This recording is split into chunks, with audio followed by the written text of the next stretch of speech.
Nginibingelele ekhaya lamaphupho.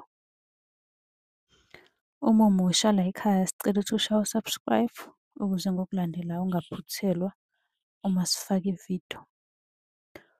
Ukubaluleka-ke kokuthi u-subscribe, senzela ukuthi uma ubuza umbuzo kwi-comment, sithi masibuya nevidiyo eyimpendulo, i-notification izongena kumakhalekhukhwini wakho, ebese ividiyo-ke uyayibona ngokushesha kanjalo. Kanti uma unga-subscribe-ile, angeke uze ubone nhlobo ukuthi cha, impendulo usuyitholile. Ngakho-ke uma unombuzo buza kwi-comment sizokwenzela ividiyo.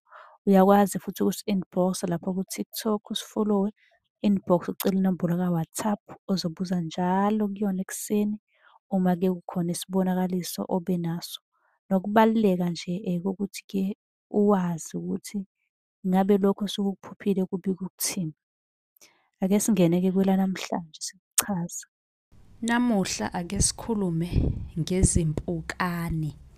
Impukane okuyisilwane esindizayo, sindizela phezulu. Baningi ababuzile babuze ngey'ndlela ezihlukene. Kuyenzeka kube ukuthi impukane uyibona iyandiza noma ihleli kuwena emzimbeni, okanye kunokudla uyazibona noma uyayibona. Lokho kusuke kubika isichitho.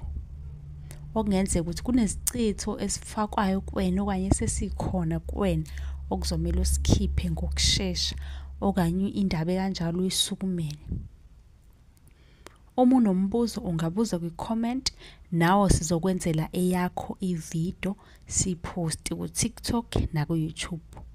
Kodwa-ke iba nesiqiniseko sokuthi usubscribe-ile ku-YouTube ngoba ila esiwafaka khona onke amavidiyo usuku nosuku. Nisale kahle.